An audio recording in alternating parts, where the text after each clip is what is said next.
एक समय की बात है, महात्मा बुद्ध अपनी तपस्या में लीन थे। उन्हें तपस्या में बैठे हुए कई दिन बीत चुके थे। तभी एक शिकारी उस रास्ते से जा रहा था।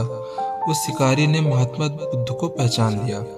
शिकारी ने महात्मा बुद्ध के बारे में बहुत बड़ाई सुनी थी, किंतु वह महात्मा बुद्ध की बड़ाई से संतुष्ट नहीं था। उसने परीक्षा लेने के लिए सोचा। शिकारी पहले तो महात्मा बुद्ध को एक छोटा सा पत्थर फेंक कर मारता है, किंतु महात्मा बुद्ध कोई प्रतिक्रिया नहीं करते, क्योंकि उनका मानना था कि शरीर को तकलीफ होती है, आत्मा को नहीं। अतः शिकारी द्वारा फेंके गए पत्थर के कारण शरीर को कष्ट हुआ, किंतु आत्मा को नहीं। शिकारी कुछ समय सोचता रहा कि महात्मा बुद्ध कुछ प्रतिक्रिया करेंगे, किंतु महात्मा बुद्ध अपनी तपस्या में लीन थे।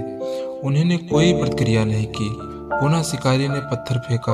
वह पत्थर महात्मा बुद्ध की आंखों के ऊपर लगा और उस जगह से खून बहने लगा। महात्मा बुद्ध को आभास हुआ कि उनके शरीर से रक्त बह रहा है, किंतु वह फिर भी अपनी तपस्या में लीन रहे। शिकारी को गुस्सा आया और उसने पुनः एक पत्थर और महात्मा बुद्ध की ओर फेंका। महात्मा बुद्ध के शरीर से और भी अधिक खून बहने लगा। इतनी पीड़ा महसूस कर महात्मा बुद्ध के आंखों से आंसू निकलने लगा।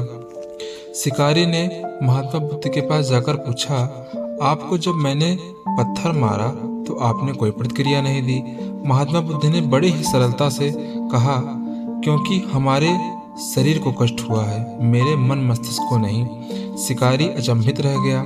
उसने पूछा, फिर आपके आंखों से आंसू क्यों बह रहे हैं? इस पर महात्मा बुद्ध ने पुनः कहा, तुम्हारे द्वारा किए गए अनुचित कार्य के परिणाम के बारे में मेरा मस्तिष्क, मेरी आत्मा विचार कर रो रही है। तुमने इतना बड़ा पाप किया है, तुम्हें कैसी सजा मिलेगी? बुद्ध की बातों को सुनकर शिकारी महात्मा बुद्ध के चरणों में नतमस्तक हुआ और उसने क्षमा याचना की। महात्मा बुद्ध क्षमाशील थे ही। उन्होंने तुरंत शिकारी को क्षमा कर दिया और अपना आशीर्वाद दिया। वह शिकारी महात्मा बुद्ध का आशीर्वाद पाकर एक महान व्यक्ति और साधक के रूप में जीवन व्यतीत करने लगा। हमारी इस कहानी से आपको क्या सीख मिली, आप कमेंट में ज़रूर बताइएगा। धन्यवाद।